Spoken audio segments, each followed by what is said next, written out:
दास जी ने लिख दिया है कि कर्म प्रधान विश्व रचि राखा, जो जस कर्म ताहि फल चाखा। आज इस चौपाई को आज बांग्लादेश से जोड़ लीजिए। वहाँ के हिंदुओं ने कोई कर्म ऐसा नहीं कर रखा था कि संगठित रहें, एकत्रित रहें, जुड़कर रहें और संगठन बना कर रहें, तो ऐसा दिन देखने को नहीं मिलता। आज इसी दृश्य को देख करके पूरे भारत देश में इसकी विशेष चर्चा हो रही है। उसी विषय में आज कड़ी छुट्टी हुई आज यहाँ पे देखा जा रहा है। तो एक ब्राह्मण समाज की जो बैठक हुई है, यहाँ पे देखा जा रहा है सैकड़ों ब्राह्मण यहाँ एकत्रित हुए, अपने विचार रखे। और सबसे पहले मैं यह कहना चाहूंगा कि भारत देश में जो पूर्व में बने हुए कानून थे, संविधान के अंदर बदलाव नहीं हुए। बदलाव अगर होते, कानून में बदलाव होता, बांग्लादेश में देखिए दंगा फसाद हुआ, अगर वहां पे कानून अच्छा होता, वहां की सेना मजबूत होती, कानून ऐसा होता कि फौज को गोली चलाने का आदेश होता, ऐसा कानून कुछ अगर भारत देश में हो तो ऐसा दंगा फसाद कभी लाइफ में, कभी जिंदगी में देखने को नहीं मिलेगा। इसी कड़ी में हमारे साथ बहुत संघर्षशील समाज सेवी SK चौबे जी जुड़ रहे हैं, इनसे चर्चा करूंगा। सर, आज जो ब्राह्मण समाज की जो बैठक हुई, क्या कहेंगे? आज ये बहुत सुंदर बैठक रही हमारी, और यहाँ पे दिल्ली के कई मुख्य संगठन आए और इन संगठनों ने मिलकर के एक निर्णय लिया कि हम छोटे छोटे संगठनों में बंटने की बजाय एक अम्ब्रेला के नीचे, एक छतरी के नीचे आकर के एक बड़ा संगठन बना करके सारे संगठन उस छतरी के नीचे होकर के काम करें, जिसका नाम भी अभी चुना गया है अखिल भारतीय ब्राह्मण समन्वय समिति। इसके तहत दिल्ली के तमाम ब्राह्मण संगठन इकट्ठा होंगे। ब्राह्मण देखिए कभी अपने ही हित की बात नहीं करता, वो हमेशा समाज को लेकर चलता है। ये भी हमारी बात हुई, संगठन बहुत खुल करके बात हुई कि हम किस तरीके से शिक्षा को, किस तरीके से रोजगार को, किस तरीके से जो है कि समाज में फैल रही विकृतियों को दूर करें। बहुत गहन चिंतन हुआ और जिसके बाद आज का ये रूपरेखा तैयार हुआ है।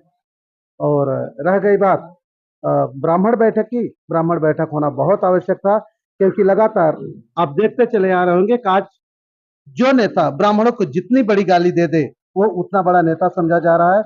और सत्ताधारी लोग इस वजह से नहीं बोल रहे हैं कि ब्राह्मण तो हमारा पिछलग्गू है ही, उसको कहीं जाने वाला नहीं है, और इसको इसके साथ जो हो रहा है नजरअंदाज करते जा रहे हैं इस डरवश। और ये भी है कि जो इनका ध्रुवीकरण है वोट का, वो बिखर जाएगा। और विपक्षी दल है कि जो लगातार ब्राह्मणों पे अटैक किए जा रहे हैं, उनको यह है कि हम जितने ब्राह्मणों को गाली देंगे, जितने ब्राह्मणों को सताएंगे, उतने ही दूसरे जो समुदाय के लोग हैं या दूसरे कम्युनिटी के लोग हैं,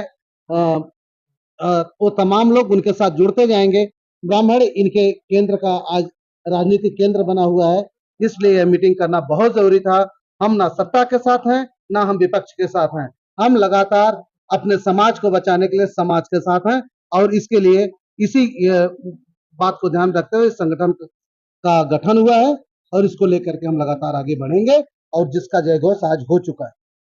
ब्राह्मण को एकत्रित होना क्यों जरूरी है? ब्राह्मण क्यों टारगेट हो रहा है भारत देश?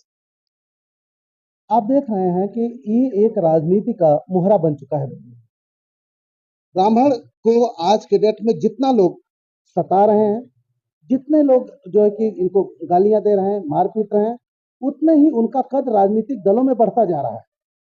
तो ये समझा जा सकता है कि राजनीतिक दलों की एक सोची समझी साजिश है कि ये जो कि न किसी से बिना वजह उलझती है, ना किसी से बिना वजह जो है कि कोई बात करती है, उसको जो है टारगेट करो। ये दबे कुचले लोग हैं, दब जाएंगे, और हमारी जो है कि राजनीति इन्हीं के पीठ पे इनको कुचल करके हो जाएगी। तो ये होना संभव नहीं है।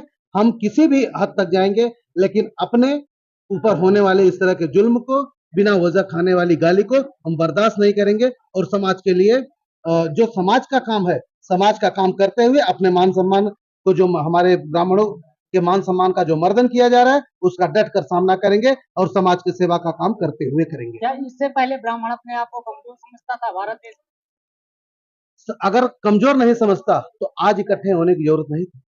कमजोर समझ रहा था, इसीलिए वो बोल नहीं रहा था। आज ब्राह्मण बोलने के लिए जो है कि सक्षम हो रहा है और ब्राह्मण बोलेगा, और जब ब्राह्मण बोलेगा तो ब्रह्मांड डोलेगा।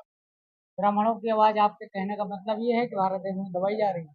लगातार दबाई जा रही है। अगर आप इस चीज को नहीं मानते हैं तो तमाम ऐसे कांड हो रहे हैं जिसमें ब्राह्मणों की आवाज को दबाई जा रही है। आज आज बताएं कि देश में ब्राह्मणों की आबादी बहुत कम हो गई है, बहुत कम है। इनका वोट परसेंटेज बहुत कम है, जिसकी वजह से ब्राह्मणों की सुनने वाला कोई नहीं है। वही हाल जैसे बांग्लादेश में सबसे पहले काली माता मंदिर के पुजारी को मारा गया, उसके बाद राधा कृष्ण मंदिर के पुजारी को मारा गया, ब्रिज पे टांग दिया गया उनकी डेड बॉडी को। क्या दिखाता है? ये केवल सनातन की रक्षा जो हो रही है वो ब्राह्मणों की वजह से, ब्राह्मण उसको लगातार जो है कि एक उसमें लेकर के चलते जा रहे हैं, जिसकी वजह से इस्लामिक धर्म और अपना ये क्रिश्चियन धर्म, ये लोग का विस्तारीकरण नहीं हो पा रहा है सनातन के। सनातन एक बहुत बड़ा विशाल का जो है कि पर्वत है जिसको डिगा पाना इन लोगों के बस की बात नहीं है, और ये लोग उसी धर्म को करने के लिए सोची समझी साजिश के तहत ब्राह्मणों को सोचते हैं कुचल देंगे। ब्राह्मण जब दब जाएंगे तो और जातियां अपने आप बिखर जाएंगी, और वही कारण है कि आज जितनी तेजी से लोग क्रिश्चियन धर्म अपना रहे हैं, इस्लाम धर्म अपना रहे हैं। कौन अपना रहा है? कोई ब्राह्मण अपना रहा है? ब्राह्मण तो सनातन को लेके खड़ा है ना। लेकिन लोगों को बरगला करके किया जा रहा है, बहकाया जा रहा है, इनका जो है कि संख्या बल सनातन का कम किया जा रहा है। लेकिन उसके बावजूद भी उन तमाम लोगों को मैं आज बता देना चाहता हूं कि अब आप अपना जो है कि एजेंडा लेके चले हो तो ब्राह्मण भी सनातन का एजेंडा लेकर के डटा है और डटा रहेगा। देखते हैं कि आपके बाजुओं में कितना दम है और सनातन धर्म के बाजुओं में कितना दम है। चलिए चौबे जी, आपका बहुत बहुत धन्यवाद। और यहाँ पे बहुत सारे ब्राह्मण समाज के लोग हैं। आप देख सकते हैं हमारे कैमरे के माध्यम से कि कितने ब्राह्मण समाज के लोग हैं। ये देश की राजधानी दिल्ली, पटेल नगर सेंट्रल दिल्ली में ये आज ब्राह्मण समाज की जो मीटिंग हुई है, यहाँ पे आज देखा जा रहा है एक रोष है, ये क्रोध है। अब क्रोध किस प्रकार का है, एक रोष किस प्रकार का है, ये अचानक ब्राह्मण क्यों जग गया भारत देश के अंदर, ये एक देखने लायक दृश्य है। और आने वाले समय में जो है ये दिखाई पड़ेगा, क्योंकि बांग्लादेश अपने बॉर्डर का प्रदेश है बांग्लादेश।